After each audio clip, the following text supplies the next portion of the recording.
kati ya Kinshasa toko beta masolo oyo ya garantie locative oyo ba bailleur ba koma ko lia pona ko lelisa ba locataire na bango na kati kaka émission na bino masolo ya ba réalité na kati ya Kinshasa hein locataire na bailleur na ye bazoyo kanate po bailleur aliaka mbongo garantie ce bailleur li mbongo garantie o te na liaki mbongo garantie na pona bakisa ki yango pona ko bongisa misana na kati ya ndako locataire pe na kwa na ye azala makambu na ye oyo ezosala ke bailleur asala nini alia mbongo garantie nde tozo comprendre te na kati ya Kinshasa eza nini phénomène ekosila to ekosila te balocataire bakoma mpo babima na ndako problème akotaki na ye bien mais mpo abima mama na likambo elali esika wana hein? Oye na ndako opesi garantie na fin du mois lobi mama kata kaka na mbongo ya garantie wana babayar pe batikali nsima te balobi me garantie eza te mpo ezalaka nango mpe kaka te tosalelaka yango misala ya ndako tosalelaka yango badepense ya mike mike avant okota na ndako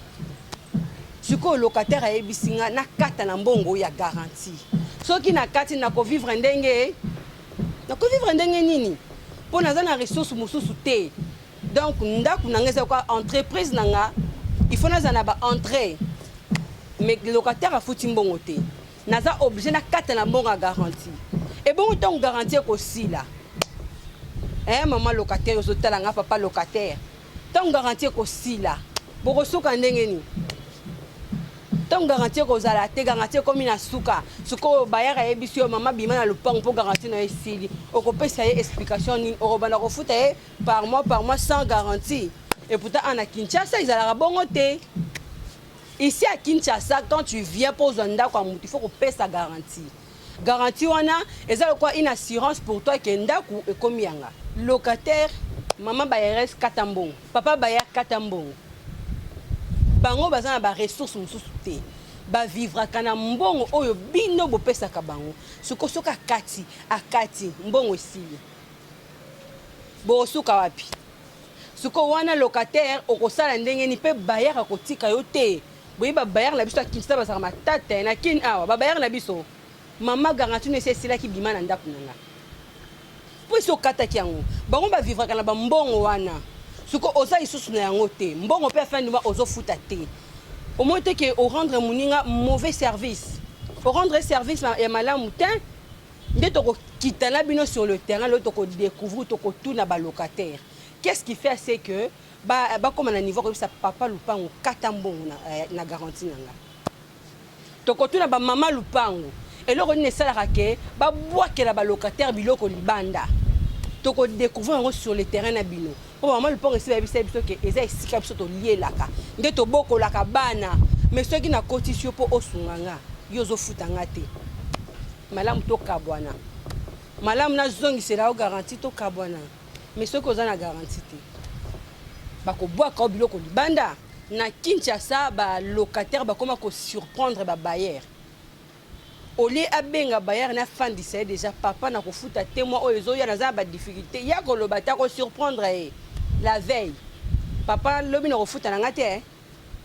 po na zumbongo te ba misusu kutu les jours jiwana oli yekuta bengo ke papa ebona bo ou bien maman ebona akozela yo futa ba transport na oya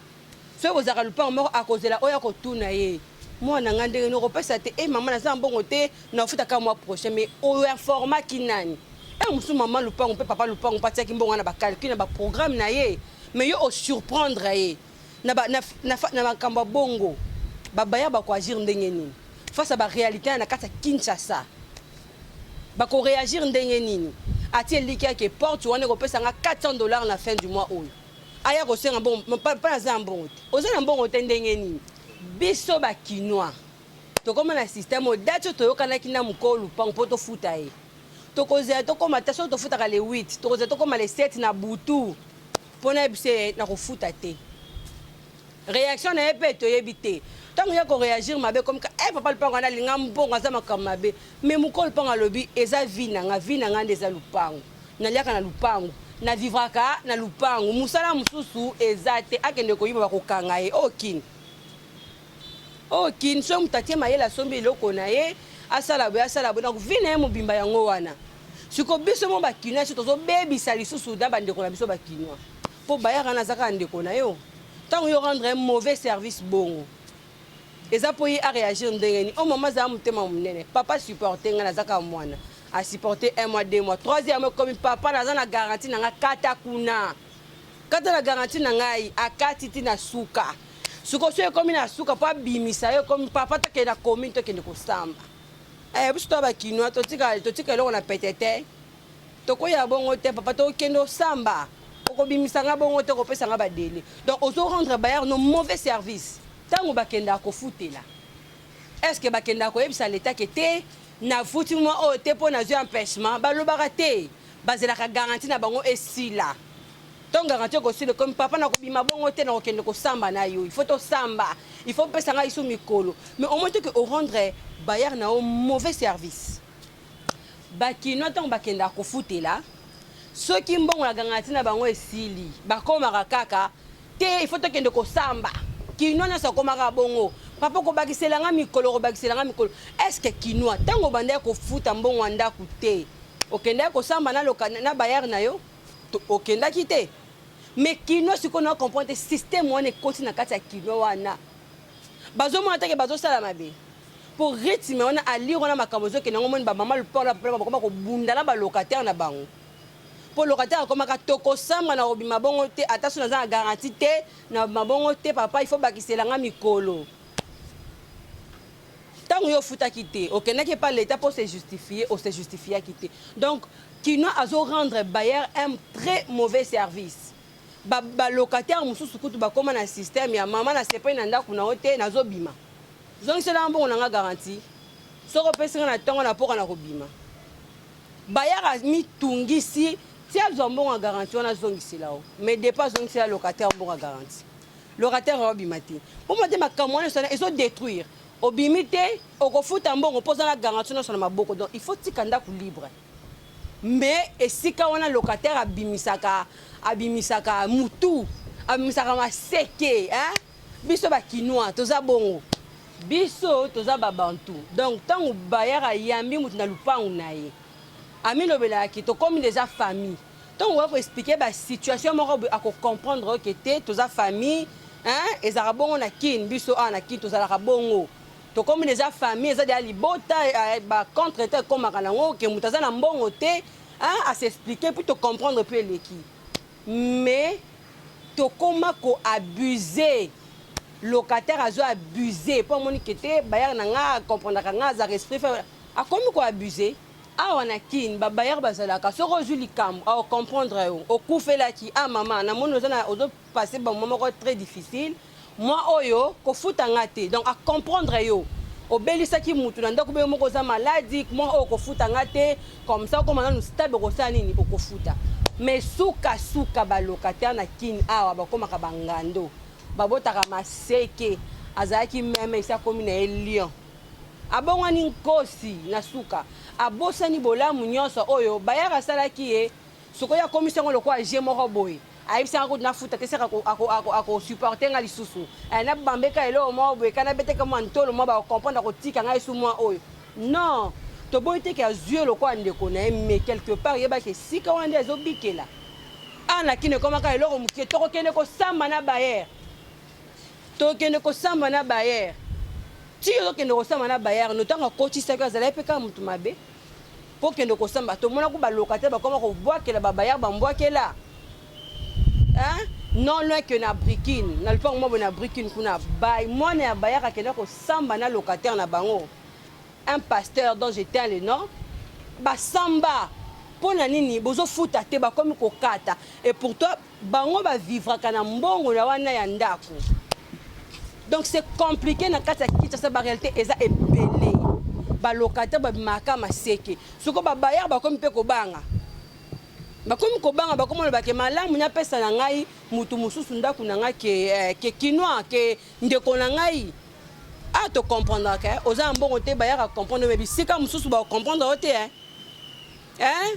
et pas voisin kuna ba comprendre ote donc tu seras obligé de libérer la maison mais awa bayar azaraisu na raison te mutu na raison ka locataire bazala ka to ko kende ko samba nga na ko yebisa l'état boy na ko yebisa boy na ko yeba boy Bayar aza sur na raison te.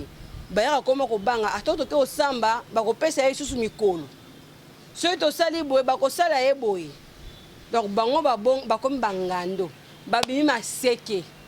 Mukolu pangu azongi sima. Il y a des ces gens là. Biso na kati ya kin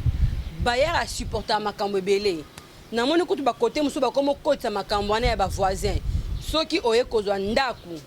Il faut ebisa biso oye na batu combien. Soki bozaka misa tous d'accord, bosuka misa tu mais ba bayar ba supporter biso ana kin. Boko eta 50 personnes à supporter. Beaucoup na makela ndenge na ndenge ba supporter mais na ba pays voisins za bongo te hein.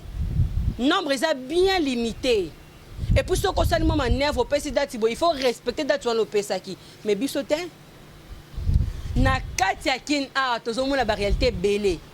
Yo oyo zwandaku, hein? Locataire aye pa na yo, maman naza posa ndaku nazala kanga moko. Mais subitement présent, et le bala ngata batwa mokine ba subitement présent. Omona ka camarade mo ba bengani pa na bango aye. Bifunda moko boye eye. Ma bataille ba soso e nyonso wana bayaka otala kana misu. Est-ce que bisika musu bo sala bon, hein? Est-ce que bisika musu pende na bamboka misu bato bazapya na ba pays voisin boyi ba réalité boko sama kama bon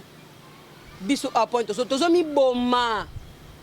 bayaka zo lela tozo mi boma mais mama yo yaki yo moko boko mbatu 1060 90 na ma papa nyonso osangi soye na bango mais ba supporter akoloba na pelote bi kezanda kuna yo apesa que ngo tu peux en faire ce que tu veux mais pour nani na suka na kaka bayar mutabi makamutu mabe pour nani bayar mutabi makamutu mabe est-ce que locataire nde muto ya kana poswa même et puis abongwani kosi to bayar nde mutasala ka même na sima bongo na kankosi na ken atomoni ba locataire bayar kana système ba mouton. Aye maman esika na zakuna babengani nga mama sana mbango na kote na ndaku mama avec bolingo nyonso en tant que ba quinois ba vrai quinois d'accord moi na nga fa c'était quota mais na suka na il faut ko balukela locataire ko balukela bailleur pour na nini ko balukela bailleur ce que ko na le pan bailleur amoni ke esimbi te yo na ye faut bokabwana pour na nini ko bailleur na justice pour nini il faut yo okoma ko bois pour nini yo pour nini locataire il faut koma ko bois ke la bailleur na ye bambois ke la pour nini locataire il faut koma na ko contrôler lo balambi te ba ko yeba to ko futa bango te non okoma osala ngoti na nko na période ba fête oto le ka ba bailleur mususu na mawakutu soko za locataire ko futa bailleur na ta les 20 ata les 30 ata les 23 mais yo te okozela-t-il le 10 janvier pour foutre au ticket les kaba fête bongo on nous olé pas la fouti bango te ba ko yoka ba kasi na futa bango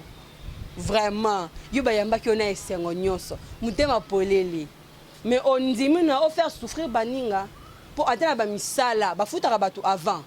ba locataire na kin awa et loko zo réuni na kati ba locataire na biso na kati ya kin awa ingratitude ingratitude de l'équipe. Et ça, mususu aye kozwa ndaku boye délai o il fallait kota na koki te abandu ko na biloko na ye bayaka ndimi akotiseli mais yo ye na lupango ya mutu poza na titre songolo mpaka la obotele ngo mapapu obimisi maseke okomisi lupango ya mutu lokwa ya yo vraiment est-ce que c'est vrai ça lupango ya mutu okuti okomisi ngo lokola ya yo bayaka loba o aloba te okomo ta bango na songa lisu balambi te bakomona bango kutu mayamba kiyo po ye alamba il faut ofuta ye bien po ye bane batanga il faut ofuta ye bien po na kin a ba réalité eza ebele hein ba réalité eza ebele donc to kitabino sur le terrain pour te découvrir ba réponse ya ba bayar na biso hein na ba locataire babayar bakoloba na micro na bino ya GCAM TV ba locataire pe bakoloba et pour to kozonga pour te développer en sur bino prochainement n'oubliez pas de vous abonner de partager en tout cas de liker et de rester branché sur votre chaîne. J'ai l'habitude de dire que cette émission sera toujours présentée par moi qui est votre sœur Emike Tabita. On se voit très